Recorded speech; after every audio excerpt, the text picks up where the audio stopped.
warahmatullahi wabarakatuh.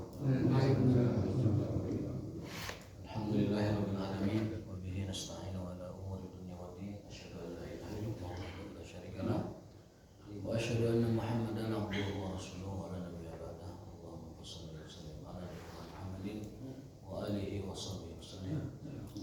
Allahumma salli ala Abi Bakrin wa Umar wa Utsman wa Ali wa sahabati Rasulillah ajma'in. Allahumma subhanaka la ilma lana illa ma 'allamtana wa 'allimna ma yanfa'una wa zidna ilman. Allahumma rabbana atina fid dunya hasanah wa fil akhirati hasanah wa qina adzabannar. Amin ya rabbal alamin. Bapak sekalian mengenai Allah Subhanahu wa taala, kita akan lanjutkan kajian kita kitab Zadul Ma'ad yang berisikan tentang sejarah Rasulullah SAW dari mulai beliau dilahirkan sampai akhir hayat beliau. Kitab Zadul Ma'ad berisikan tentang di antara sejarah adalah hikmah dan apa yang bisa kita petik dari sejarah Rasulullah SAW. Mudah-mudahan dengan kita mempelajari sunnah dan sirah beliau, kita mendapatkan kebaikan dan keuntungan yang banyak, baik duniawi maupun ukhrawi. Duniawinya adalah untuk kita punya kompas kehidupan, kita punya arah, kita punya orientasi, kita punya guidance supaya dapat menjalani hidup dengan baik sesuai dengan yang diajarkan oleh Rasulullah SAW. Dan yang kedua, supaya kita mendapatkan keberuntungan di akhirat kelak, baik di alam kubur maupun di akhirat nanti di surga Allah Subhanahu wa taala. Karena Rasulullah adalah orang yang diizinkan oleh Allah Subhanahu wa taala untuk memberikan syafaat kepada banyak orang.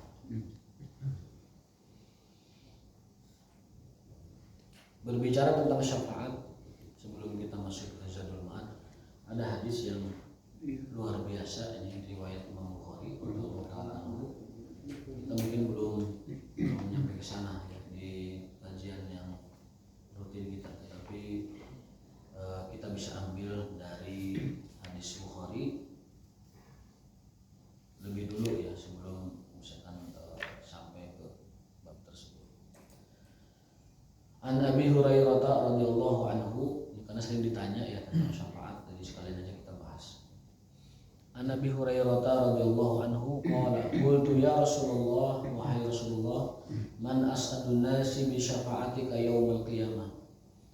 Wahai Rasulullah, siapakah orang yang paling berbahagia dengan syafaatmu nanti di hari kiamat?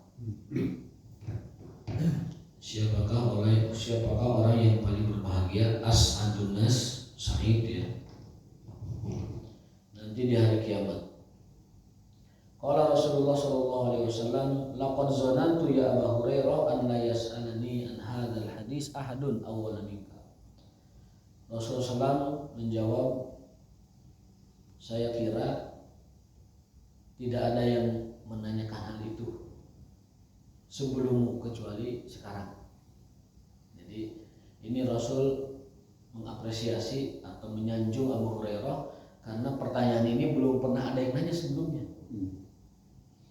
Lima ra'aitu min hirsika 'alal hadis. Aku melihat kau begitu antusias terhadap hadis-hadisku. Maka Abu Hurairah itu punya keistimewaan, punya kelebihan dibanding sahabat lain. Beliau paling banyak meriwayatkan hadis. Mengapa demikian? Karena beliau itu adalah orang yang kalau bahasa Sunda selalu ngingintil Rasulullah kemanapun pergi. Sampai ada istilah ja'al tu batni, aku jadikan perutku dititipkan kepadaku. Mi HP beteng. Mi HP beteng maksudnya, ya Rasul, saya udah fokus aja mencatat hadis-hadismu, tapi punten ngiring tuang. Ngiring tuang ya, itu namanya mi HP beteng. Abu Hurairah karena termasuk orang-orang yang sederhana. Tetapi nanti sepeninggal Rasulullah, beliau itu termasuk orang yang paling kaya. Sepeninggal beliau SAW, beliau itu termasuk orang yang paling kaya dan orang yang banyak keturunannya, kaya raya dan banyak keturunan. Itu berkat dari keberkahan Abu Hurairah bersama Rasul Shallallahu Alaihi Wasallam. Ketika ada Rasul, beliau fokus tidak ngurus apa-apa kecuali hadis. Namun ketika setelah Rasul wafat, beliau mendapatkan keluasan rezeki dari Allah Subhanahu Wa Taala berkat keberkahan dari ilmu beliau terkait dengan hadis Rasulullah Shallallahu Alaihi Wasallam. Wahai Abu Hurairah, menurut saya kau adalah orang yang pertama bertanya tentang ini, dan tidak ada orang sebelumnya bertanya tentang syafaat ini. Dan saya melihat engkau adalah orang yang paling antusias alal hadis terhadap hadis-hadisku. As'adun nasi bi syafaati yaumal qiyamah. Orang yang paling bahagia, orang yang paling beruntung, bahagia, as'ad, sa'id ya, dengan syafaatku di hari kiamat adalah orang yang mengatakan la ilaha illallah khalisan min qalbihi aw nafsihi. Orang yang mengucapkan la ilaha illallah bersih, murni, jernih dari hati dan jiwanya. Artinya apa? Memahami maknanya. Pernah kita jelaskan sebelumnya arti dari la ilaha illallah. Yang pertama adalah la maujuda illallah. Tidak ada yang eksis, tidak ada yang wujud kecuali Allah. Yang lain itu fana. Segala selain Allah adalah fana, berawal dari ketiadaan lalu diadakan, tiada lagi lalu ada lagi. Yang maha ada dan eksis hanya Allah Subhanahu Wa Taala. Selainnya adalah fana. Yang kedua, la ma'budu bihaqqin illallah. Tidak ada yang layak atau berhak disembah, diibadahi, ditunduki, dipatuhi kecuali Allah Subhanahu. Ketiga, la matluba illallah. Tidak ada yang dikejar-kejar, dicari-cari, diudak-udak kecuali Allah Subhanahu Wa Taala. Yang keempat adalah la maqsuda illallah. Tidak ada yang menjadi motivasi, menjadi niat, menjadi maksud, menjadi tujuan kecuali Allah Subhanahu Wa Taala. Nah, kalau kita memahami la ilaha illallah seperti itu, khalisan min qalbihi wa nafsihi, maka dialah orang yang paling berbahagia dengan syafaat Rasulullah nanti di hari kiamat.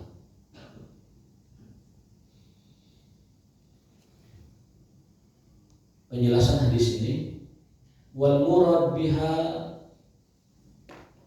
asy-syafa'atu al-udma wa syafa'atu al-khassah, bahwa beliau itu memiliki dua syafaat.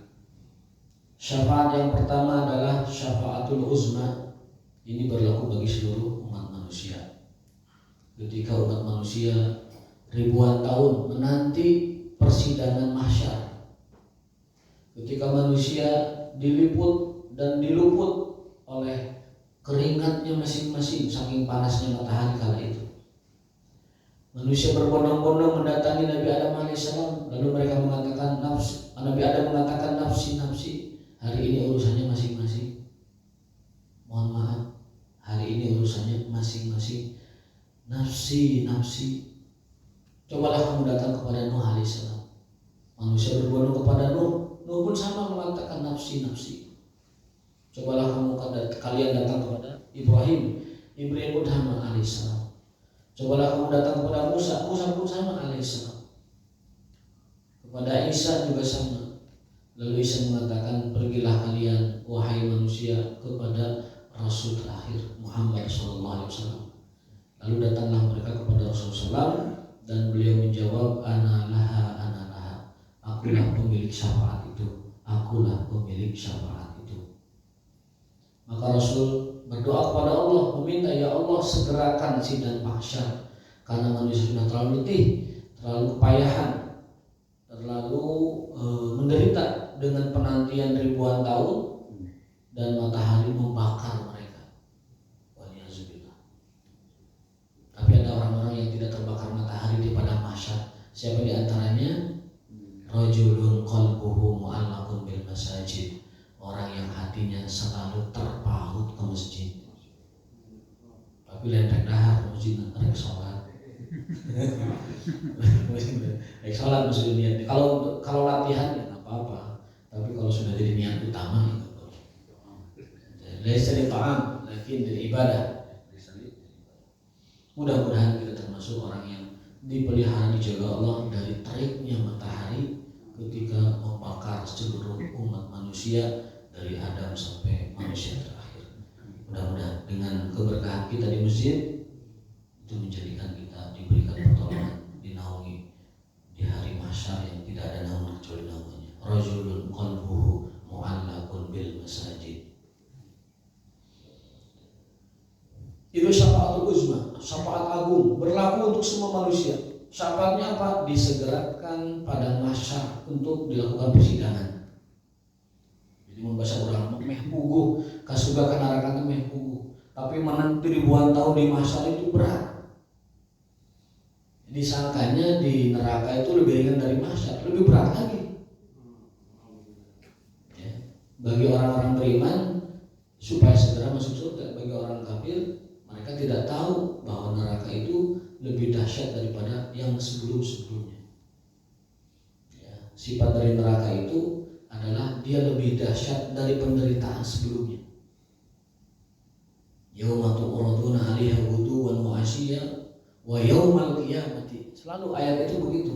Dan hari kiamat adalah lebih kejam dari itu, lebih dahsyat dari itu. Tidak apapun yang dialami manusia sebelum keputusan itu lebih ringan dibanding nanti setelah keputusan, baik nikmat maupun siksa. Mudah-mudahan Allah Ta'ala menjaga kita dari siksa neraka. Amin. Syafaat Rasul yang pertama. Yang kedua, syafaatul makhsusatun bil mu'min, yang disebut dengan syafaatul khassah untuk orang-orang beriman. Apa itu yang disebut dengan syafaatul khassah? Kita urutkan satu persatu. Yang pertama, syafaatul mu'minin bil khuruji minan nar ba'da an dakhaluha. Syafaat untuk orang-orang beriman setelah mereka dicemplungkan ke dalam neraka.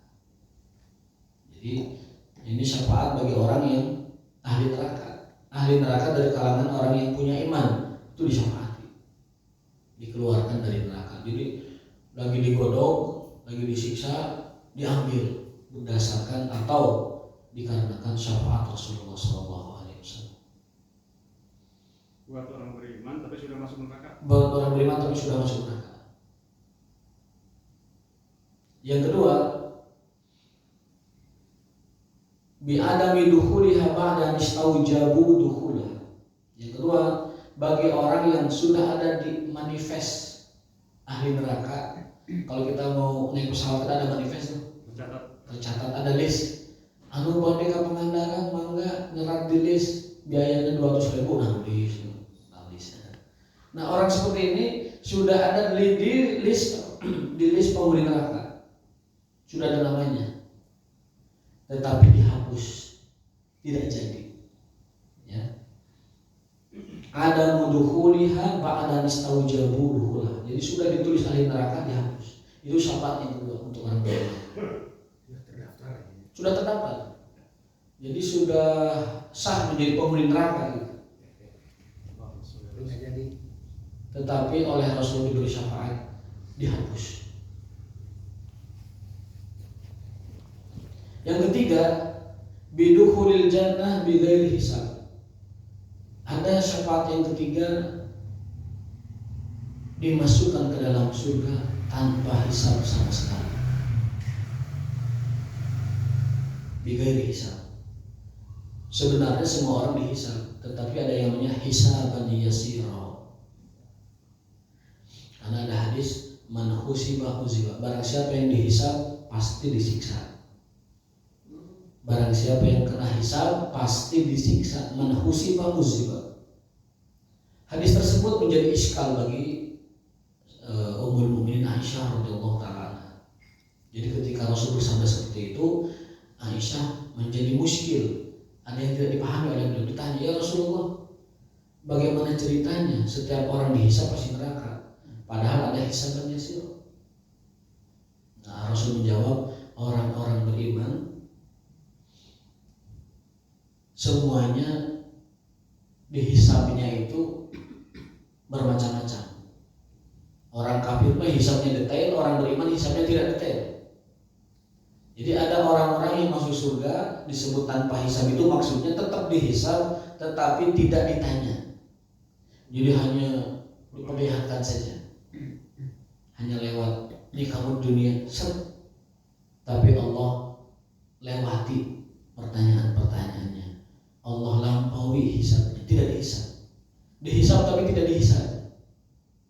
Maksudnya dihisab tetapi tidak ditanyai, tidak dimintai pertanggungjawaban. Itu yang dimaksud dalam doa, Allahumma tajawaz anna sayyi'atina. Ya Allah, lampauilah, lewatilah kesalahan-kesalahan kami. Orang kafir dihisab juga sih. Dihisab.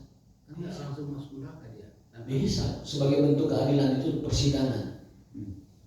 Ada persidangannya supaya keadilan itu tegak. Orang itu didakwa dengan kesalahannya, didakwa dengan kekafirannya. Kenapa kok kafir? Jawabannya apa? Kami hanya mengikuti orang-orang pembesar kami, kan gitu jawabannya. Ketika mereka ditanya oleh Allah, kenapa kalian menjadi kafir? Mereka menjawab, kami hanya mengikuti pembesar-pembesar kami. Kubaro anak, ya, kubaro itu pembesar-pembesar kami. Di dalam ayat Quran begitu demikian. Kenapa kalian kafir? Jawabannya, kami adalah mengikuti para pembesar-pembesar kami. Ada nggak yang tanpa hisab masuk langsung neraka? Nggak ada. Berdasarkan keadilan Allah, semua orang itu dihisab.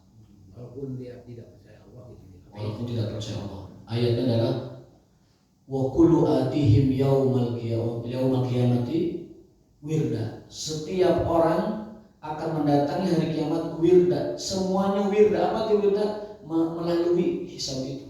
Hisab ya. Semua orang mengalami hisab. Namun orang-orang beriman tertentu ada yang tidak ditanyai ketika dihisab. Itu maksud bigari hisab, itu mengalami hisab tetapi tidak ditanya. Formalitas sungguh kalau bahasa manusia juga. Jadi hanya melintas saja. Itu pertanyaan sama dengan pertanyaan Aisyah tadi, ya Rasulullah. Kata engkau setiap orang dihisab pasti diazab. Maksudnya bagaimana? Maksudnya adalah ada orang yang dihisab ditanyai, ada orang yang dihisab tapi tidak ditanyai. Nah, yang dihisab tidak ditanyai itulah orang-orang yang masuk surga tanpa hisab. Tapi semua dihisab, semua melewati pasti hisab, namun tidak ditanya. Itu pun terjadi dalam kehidupan kita. Contoh-contoh kecil seperti itu terjadi. Ada orang ketika misalkan lewat ke satu pemeriksaan, cuma lewat aja tidak ditanya, ada kan begitu. Tapi tetap lewat kan, prosedurnya kan gitu. Prosedurnya lewat, tetapi karena dia punya privilege, punya kekhususan, orang dalam bigari hisab. Kalau akhirat konteksnya bukan orang dalam, tetapi orang yang mendapatkan syafaat lewat gitu. Ya mungkin bisa dikatakan Rasul itu orang dalam juga, karena mendapatkan izin khusus memberikan syafaat. Kecuali beliau tidak ada yang lain kan. Buktinya tadi Adam alaihissalam nafsi-nafsi, Ibrahim nafsi-nafsi, Nuh alaihissalam nafsi-nafsi, Musa Isa alaihissalam nafsi-nafsi. Hanya Rasul yang memproklamirkan analah, akulah pemiliknya, akulah pemiliknya. Nah, syafaat yang ketiga itu adalah seorang dimasukkan ke dalam surga tanpa hisab. Maksudnya, karena syarah hadis lain menyatakan masuknya adalah hisabnya hanya prosedural saja, tetapi tidak dihisab. Syafaat yang keempat adalah wa fi ba'dihim bi raf'i darajati fiha. Syafaat yang diberikan oleh Rasulullah kepada orang beriman di dalam surga, yaitu dengan dinaikkan kelasnya dari kelas biasa ke kelas VIP. Kalau BPJS saya kelas 3, Pak, dirawat BPJS kelas 3 ya, karena dia punya syafaat dari orang terdekat di rumah sakit, di VIP kan, atau di kelas 1 kan. Nah, model begitulah ilustrasinya, dan sebenarnya tidak bisa dibandingkan, tetapi ini mudah memahami. Jadi di dunia saja ada orang yang dari kelas 3 bisa dapat syafaat jadi kelas 1 atau VIP. Nah, di akhirat nanti orang-orang beriman yang sudah di surga, yang surganya tadinya kelasnya misalkan paling bawah dari surga, meskipun itu adalah keberuntungan yang sangat besar, tetapi dengan syafaat Rasulullah, orang yang ada di level ketiga atau kelas 3 dinaikkan menjadi VIP. Itulah bentuk 4 syafaat Rasulullah untuk orang-orang beriman. Yang pertama yang sudah digodok di neraka diangkat, masuk ke dalam surga. Yang kedua sudah di list, dihapus listnya. Yang ketiga masuk surga tanpa hisab, tidak ditanya sedikit pun. Dan yang keempat adalah dinaikkan kelasnya ke kelas tertinggi di surga berdasarkan syafaat Rasulullah SAW. Nah, maka kita belajar sunnah beliau, belajar hadis beliau, sirah beliau. Mudah-mudahan Allah memberi, Rasulullah SAW memintakan syafaat tersebut kepada Allah untuk kita semua. Amin ya rabbal alamin. Kalau orang di dunia kan akan memberikan privilege itu kepada orang yang dikenal, dicintai kan, yang sering berhubungan dekat. Kalau cuma ngagogorowokeun cinta tetapi tidak menunjukkan, tidak membuktikan cintanya, saya khawatir itu cinta yang bertepuk sebelah tangan. Menyatakan cinta tapi sambil ubrat-ebrat joget kemana-mana.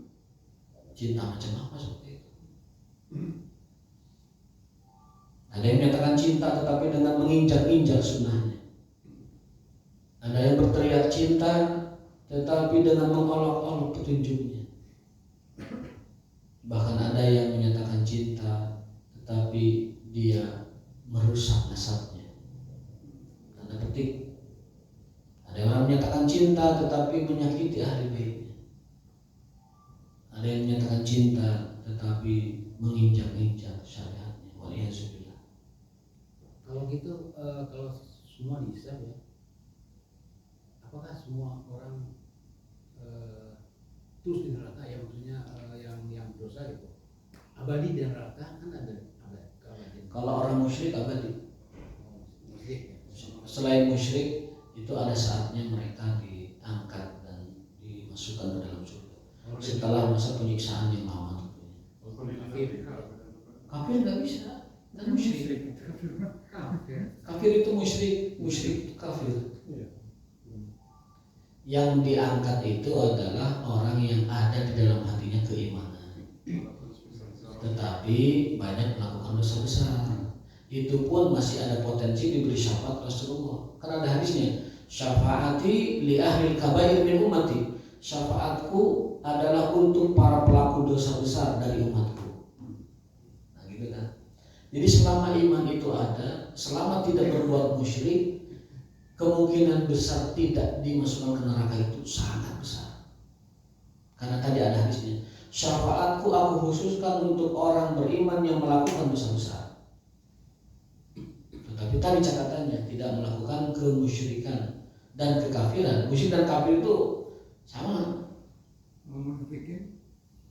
Munafikin lebih condong kepada kafir. Munafikin itu kebanyakannya adalah kafir. Innallaha jami'ul munafikina wal kafirina fi jahannam jami'an.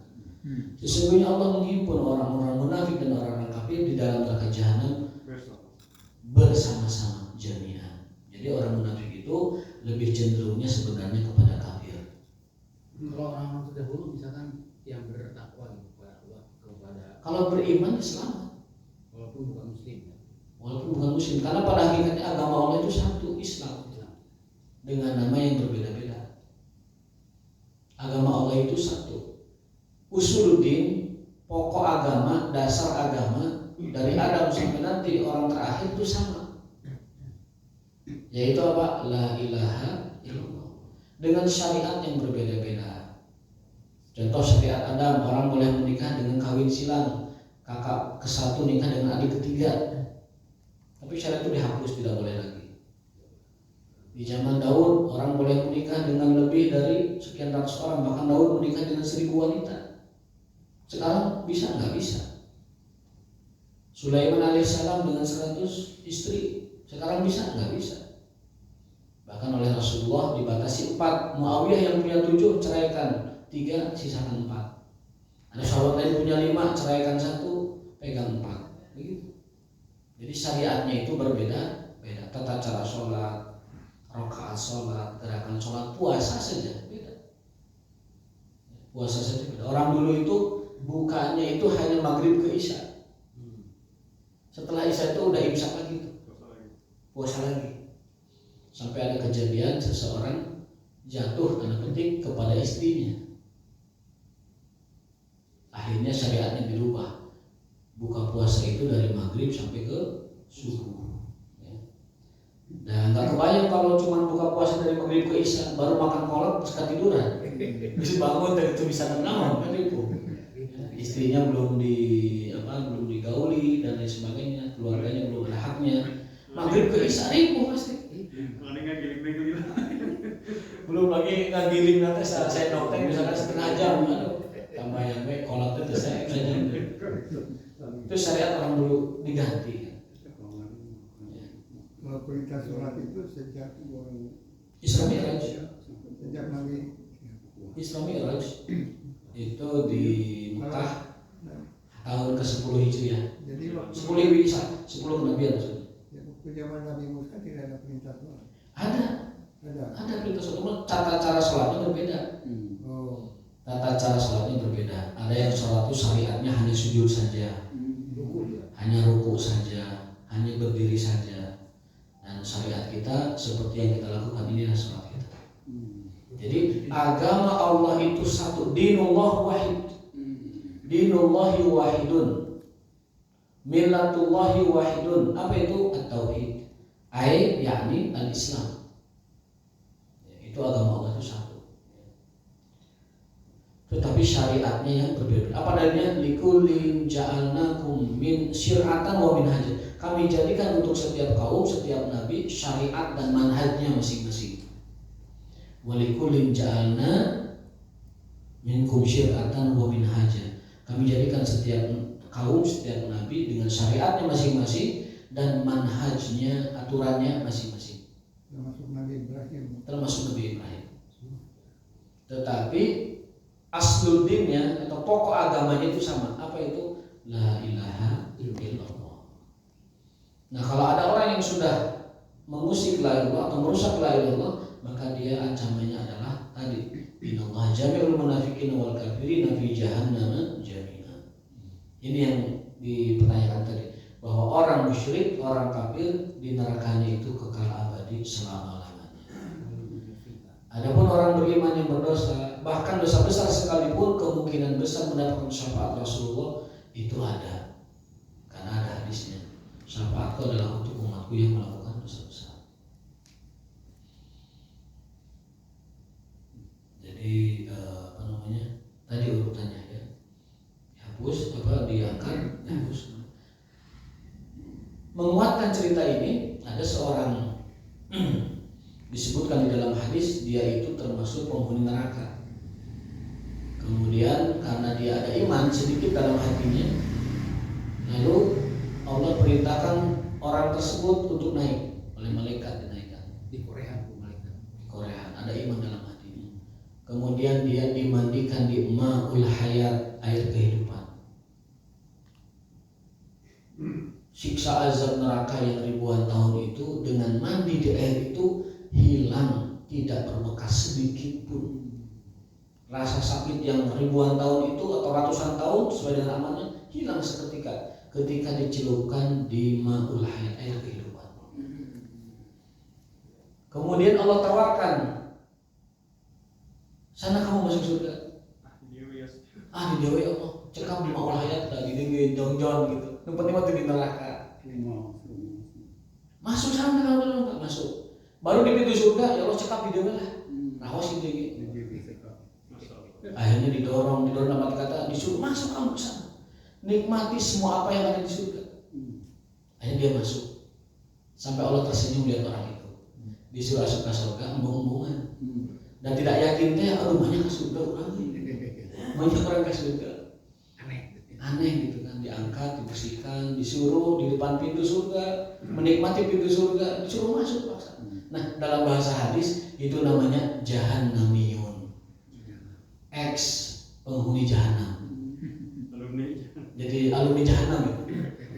Alumni jahanam. Residivis yang dapat gerasi lah. Kalau bahasa Islamnya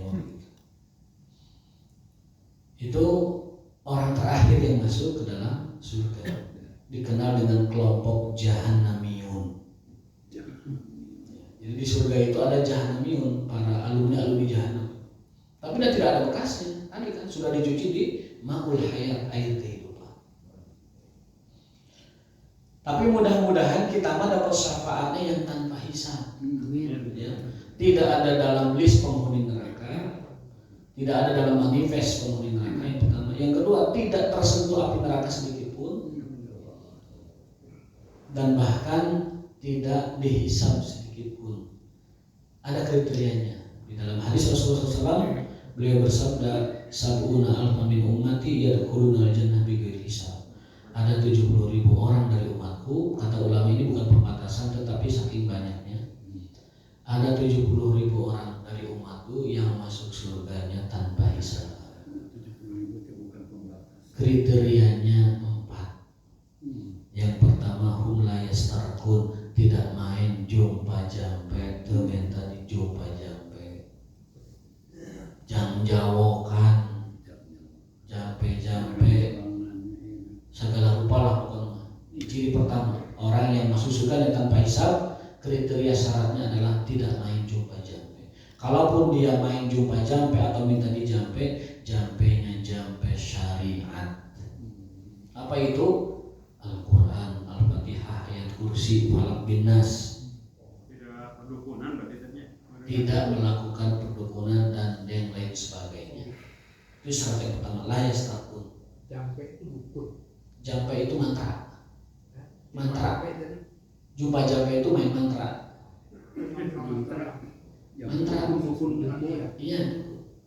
Tidak hanya dukun sebenarnya, kadang kita juga suka jumpa jampe. Dulu waktu kecil di SD kita punya telur, dibacain kan. Tapi bacaannya mengandung syubhat itu. Bismillahirrahmanirrahim. Zil. Ternyata itu mengundang jin untuk menguatkan si telur itu, sehingga ditekan bagaimanapun tidak pecah. Setelah kita belajar, oh yang diajarkan oleh orang-orang di sana itu ternyata mantra. Nah, ciri orang yang akan mendapatkan surga tanpa hisab, tanpa diperiksa adalah yang pertama, la yastarqun, tidak main jumpa jampe. Jampe itu dalam bahasa Arabnya ruqyah. Ruqyah itu artinya adalah jampe. Ciri orang yang akan masuk surga tanpa hisab yang pertama adalah tidak main jumpa jampe. Bukan jumpa ketemu, maksudnya jamak dari jampe kan jumpa jampe. Itu jampe. Itu istilah Sunda, jumpa jampe. Tidak main jumpa jampe. Berigig itu main ugang gigingnya gitu. Ugang gigi, undar, udur gitu. Sunda mah ada polanya tuh. Jamak juga ada polanya, misalnya tek, dudung tek. Yaya, Sukarya, Pendi, Supendi, Nana, Suhana, Nanan, Suhanan. Itu begitu nama Sunda ya.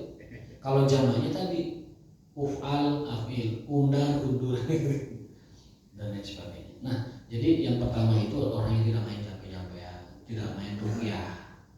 Kalaupun main ruqyah itu adalah ruqyah syar'iyah. Karena ketika Rasul ditanya tentang jampe, tentang ruqyah, beliau menjawab malam yakun syirkan, boleh selama tidak ada mengandung syiriknya, tidak mengandung musyrik.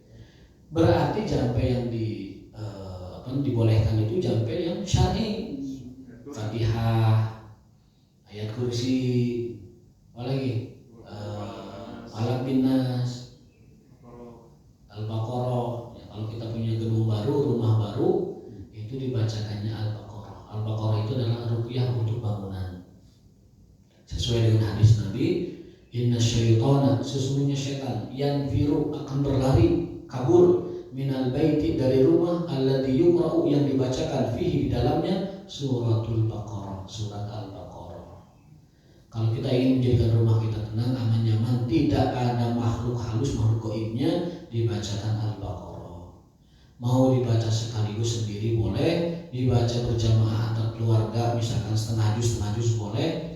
Paling banter kita kedul lagi, disetelkan saja murattal Al-Baqarah. Di surat ya.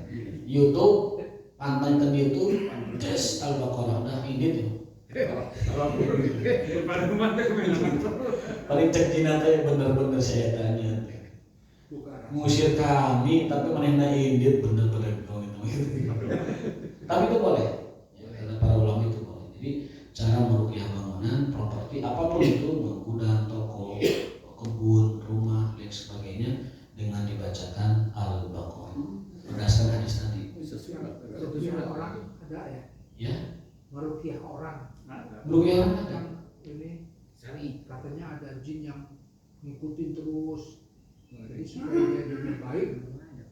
Jadi diruqyah. Kalau orang itu ada gangguan jin dan biasanya cirinya itu adalah dadanya sesak, punggungnya berat, panas dan kepala pusing.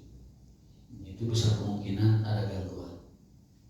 Kepalanya pusing berat ya, dadanya itu sesak, panas dan punggungnya itu merasa terbebani. Itu kemungkinan besar itu ada. Diruqyah. Nah, yang pertama itu hadisnya adalah bahwa orang yang fasilitas tanpa hisab bagi orang beriman itu, yang orang berimannya itu tidak main jampe-jampean, tidak main ruqyah. Kalaupun dia main ruqyah, yakni dengan ruqyah syariah dan tidak minta diruqyah. Dia tawakal kepada Allah. Saya bisa meruqyah diri saya sendiri. Itu ya. Maksudnya adalah menunjukkan ketawakalan kepada Allah, dia meruqyah dirinya sendiri, penuh tawakal kepada Allah.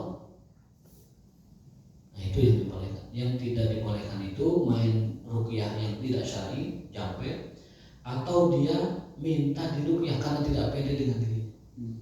Itu mengurangi ketawakalan kepada Allah Subhanahu wa taala.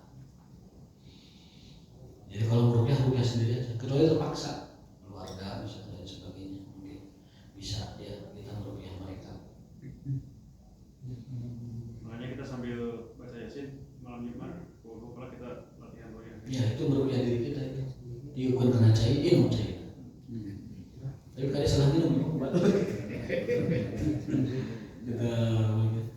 Ada 7 cara orang itu berobat dengan Al-Quran. Pernah kita bahas dulu kan? Kata para ulama salafus saleh, Al-Quran itu adalah obat, baik obat fisik maupun obat non fisik. Tapi harus tahu caranya. Kebanyakan orang tidak tahu caranya berobat atau mencari kesembuhan dengan Al-Quran. Padahal Allah sudah nyatakan Quran itu syifaa'un linnas, obat bagi manusia. Obat badan dan obat hati. Obat hati jelas, obat badan yang jarang diamalkan oleh kaum muslimin. Dan ada penelitiannya juga, itu baca aja bisa jadi obat. Ada caranya. Kata para ulama salafus saleh, ada 7 cara. Kita ini thariqatul istisqa bil Qur'anil Karim. 7 cara kita mencari obat kesembuhan dengan Quran. Dulu pernah kita bahas, mudah-mudahan tidak lupa. Yang pertama dengan dibacakan ke tempat yang sakit. Yang kedua lalu ditiupkannya. Yang kedua dengan dibacakan ke tangan kemudian diusapkan. Yang ketiga dengan dibacakan ke air dan diminum airnya. Yang keempat dengan ditulis di kertas atau di kayu, celupkan ke air, minum airnya. Yang kelima dengan dibacakan lalu diludahkan ke tanah, tanahnya kering jadi debu, debunya diusapkan ke yang sakit. Dan yang keenam dengan cara ditiupkan yang ada sedikit airnya, tapi sedikit. Itu 7 cara menggunakan Quran sebagai obat. Istisqa namanya, istisqa. Jadi menjadikan Quran sebagai syifa. Diamalkan dengan penuh keyakinan Allah akan menyembuhkan penyakit kita. Banyak yang tidak tahu caranya, tetapi itu 7 cara itu yang diajarkan oleh para ulama salaf kita ya. Berdasarkan hadis Nabi SAW. Oleh para ulama ya. Oleh para ulama. Tetapi para ulama itu kan belajar dari para sahabat.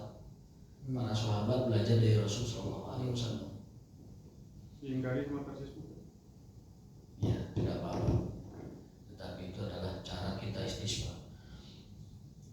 Kalau kita boleh balik tanya, lalu dengan cara apa dong Quran dijadikan sebagai obat? Ya, sebagian orang hanya meyakini obat kolbu, padahal ulama salaf sepakat Quran itu bukan hanya obat kolbu, tapi obat kolbu dan badan. Quran itu obat kolbu dan badan. Karena ada yang sengaja kalau cerita di Ya, ketika dulu ada seorang ketua kabilah disengat oleh kalajengking sampai gila, saking dahsyatnya bisa kalajengking gila itu. Jatuh naik, jadi pokoknya parah sekali. Lalu minta bantuan kepada sahabat Rasulullah. Ketika itu sahabat mendatanginya. Boleh saya menyembuhkan orang ini? Boleh. Tapi dengan catatan saya minta upah 30 kambing. Dalam riwayat lain 40 kambing. Ini dalil boleh kita meminta upah dari ruqyah. Kenapa sahabat minta dibayar dengan 30 kambing atau 40 kambing dan yakin banget bahwa itu akan sembuh? Sampai menarik. Ada ceritanya, banyak orang tidak menceritakan ceritanya. Sahabat itu diutus oleh Rasul untuk mengajarkan Quran ke kaum itu. Tapi oleh lurah, ya, bahasa orang kepala desa ditolak. Maaf, kami tidak membutuhkan pengajar Quran. Seperti itu tuh, kalau mau tidur di sana tuh di pinggiran desa, kami tidak menyediakan fasilitas apa-apa, akomodasi apa, karena kami tidak butuh. Seperti itu. Diperlakukan tidak baik, tidur di pinggiran desa. Pas ada kejadian malamnya si ketua desa itu tersengat kalajengking sampai majnun, sampai gila. Sudah diobati ku jampe, ku segala rupa, dedaunan. Apa itu mun bahasa urang mah raredosan, teu mempan. Pelengkingan Inggris kabayang kalajengking. Skorpion kan bahasa Inggris luar biasa itu. Sampai akhirnya putus asa mereka. Udah, barangkali orang-orang tadi ada yang bisa menyembuhkan.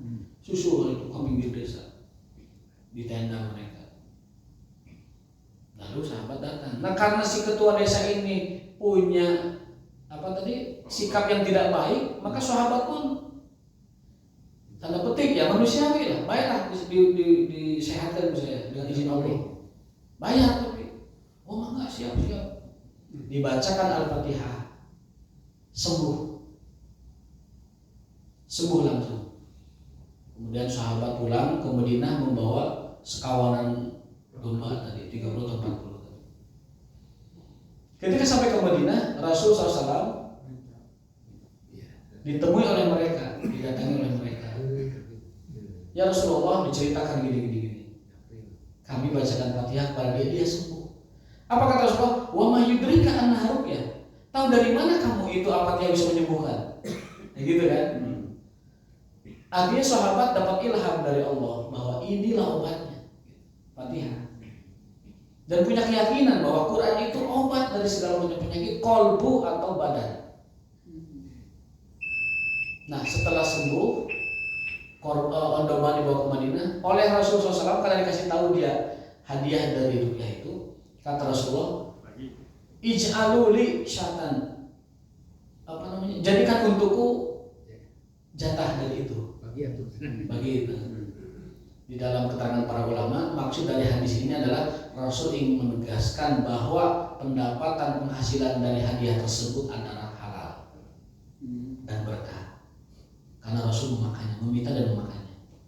Biasanya Rasul selektif dan protektif kepada apa yang datang dari luar. Nah ini Rasul meminta bagian sebagai bentuk penegasan bahwa itu adalah boleh. Yang pertama. Yang kedua, sebagai bentuk takrir, ketetapan dari Rasulullah bahwa Fatihah bisa digunakan untuk menyembuhkan sakit dan penyakit apapun. Sakit apapun bacakan Fatihah. Boleh dibacakan ke air diminumkan, boleh dibaca saja. Lalu itulah yang dimaksud dengan Quran sebagai obat. Bukan hanya obat kolbu tetapi juga obat. Kalau mau mendalami silakan buka di YouTube. Ada namanya Syekh Utsman Al-Utsaimin, Syekh Profesor Dr. Utsman Al-Utsaimin, guru besar hadis di Universitas Madinah. Judulnya kalau mau dicari Thariqatul Istisfa bil Quran inda Salaf. Cara-cara penyembuhan dengan Al-Quran berdasarkan manhaj ulama salaf. silakan cerita itu. Tapi ya itu masih berbahasa Arab, belum diterjemahkan. Karena ini mah ada terjemah aplikasi kan, silakan. Ada penjemah AI, tapi jika AI ini bayar, nu gratisan boleh pastinya. Diterjemahkan lagi jika mas saya gitu. Tapi nu bayar mah biasanya terjemahannya sempurna. Nah itu beberapa hal yang berkenaan dengan syafaat Rasulullah. Baru satu, tidak minta diruqyah atau main ruqyah. Yang kedua, yang mendapatkan fasilitas surga tanpa hisab itu adalah humla ya tatayur, tidak tatayur.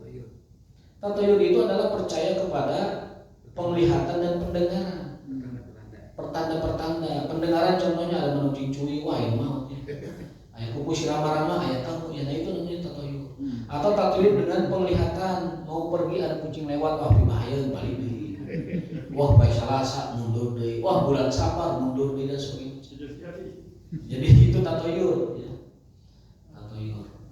Lalu yang ketiga, layak tahu tidak berobat dengan besi panas. Di kita nggak ada, ya, tidak usah dijelaskan. Di kita nggak ada. Di tradisi kita tidak ada orang berobat dengan besi panas. Tapi di negara Arab bahkan di Yaman sekarang masih ada pengobatan besi panas itu. Kayu namanya, dibakar besi lalu ditancapkan ke bagian yang luka. Rambut terakhir itu di rambut 1, 2, 3 ada barisan dipakai itu. Belatinya dibakar. Itu orang terakhir menggunakan kayu. Rambut ya, di era modern. Tapi kalau di pedalaman Arab masih ada. Di Arab, saya ngobrol dengan orang Yaman, di Yaman masih ada metode penyembuhan dengan kain besi dibakar lalu ditempelkan. Hilang rasa sakitnya, kalah oleh rasa panas besi. Gitu. Tambah parah tapi ya itu. Lalu yang terakhir wa ala rabbihim yatawakkalun. Yang ciri keempat orang yang masuk surga tanpa hisab syaratnya adalah wa ala rabbihim yatawakkalun, hanya bertawakalnya kepada Allah. Kenapa main mantra, main jampe tidak boleh? Kenapa berobat dengan besi panas nggak boleh? Kenapa tatayur nggak boleh? Karena tiga ini mendegradasi dan mengurangi ketawakalan kepada Allah. Maka ditutup di hadisnya itu wa ala rabbihim yatawakkalun. Mereka hanya tawakalnya kepada Allah. Kalau berobat dengan cara obat yang dari Allah. Kalau meruqyah dengan ruqyah dari Allah. Kalau dia tatayurnya hanya dengan Allah. Lihat dalam surat Al-Qur'an, innama ta'irukum indallah. Tatayur kalian itu hanya boleh kepada Allah. Apa tatayur dengan Allah maksudnya? Kenapa Allah menggunakan lafaz tatayur yang biasanya negatif tetapi ini menjadi positif? Karena orang biasa bertatayur sehingga lafaz itu digunakan dengan tatayur. Dan Allah tegaskan innama ta'irukum indallah. Tatayur kalian itu hanya boleh dari Allah. Contoh, mau bepergian tidak baca bismillah. Wah, kalau saya tidak bismillah, khawatir nih saya ada masalah di jalan. Itu tatayur dengan Allah. Karena ada hadisnya, barang siapa yang keluar rumah membaca bismillah tawakkaltu 'ala Allah la haula wala quwwata illa billah. Yang pertama, dia akan diberi petunjuk di perjalanan, tidak akan nyasar. Yang kedua, kufita, akan diberikan kecukupan rezeki, tidak akan kelaparan kehausan. Yang ketiga, wawu kita dijaga, dipelihara dari gangguan fisik dan non fisik, halus atau kasar. Dan yang keempat, dijauhkan dari setan. Itu orang yang keluar rumah membaca bismillahirrahmanirrahim. Saya sampai sekarang setelah tahu hadis ini tidak berani keluar rumah kecuali telah membaca doa itu. Karena bisa jadi kebalikannya, kan hadisnya begitu. Orang yang keluar rumah membaca doa bismillahirrahmanirrahim mendapat 4 perlindungan tadi. Dijaga, diberi rezeki, dijauhkan dari gangguan dan dijauhkan dari setan. Berarti kebalikannya, kalau tidak baca bismillah, itu kemungkinan 4 itu terjadi. Nyasab, tidak mendapatkan rezeki, lapar, haus dan sebagainya. Kemudian tidak dijaga dari setan karena sihir atau kena serangan orang lain manusia, dan setan menempel di badan kita ketika pulang ke rumah. Nah, maka dari itu, Bapak sekalian, innama ta'irukum indallah. Tatayur kalian itu hanya ada pada Allah. Kalau tidak sholat, aduh khawatir nih syarat rezeki saya kalau tidak sholat. Nah itu tatayur dengan Allah itu boleh. Kan ada hubungan antara rezeki dengan sholat. Dalam ayat itu kan, nahnu narzuqukum, ayat nahnu narzuqukum, kami beri kalian rezeki, itu sebelumnya tentang sholat. Kata para ulama itu artinya adalah rizki kita sangat berhubungan dengan sholat. Gitu. Kalau mau maksiat takut sama rizki, itu namanya tatayur dengan Allah. Karena maksiat memang menghalangi rizki. Yang tidak boleh itu tatayur dengan selain Allah. Tidak boleh. Biasanya dengan obat, Pak. Dengan obat bisa jadi. Makanya jangan sampai meyakini obat yang menyembuhkan. Iya. Kesembuhan itu dari Allah. Obat itu hanya sarana dan wasilah, tapi kesembuhan dari Allah. Apa buktinya? Karena banyak orang minum obat tidak sembuh juga. Kesembuhan dari Allah, obat itu adalah sarana dan wasilah, cara yang bisa kita tempuh. Asbab dari kesembuhan. Hadanallahu wa iyyakum ajmain. Wallahu ta'ala bishawab wa taufiq billah. Subhanallahi wa bihamdihi. Asyhadu an la ilaha illa anta astaghfiruka wa atubu ilaik.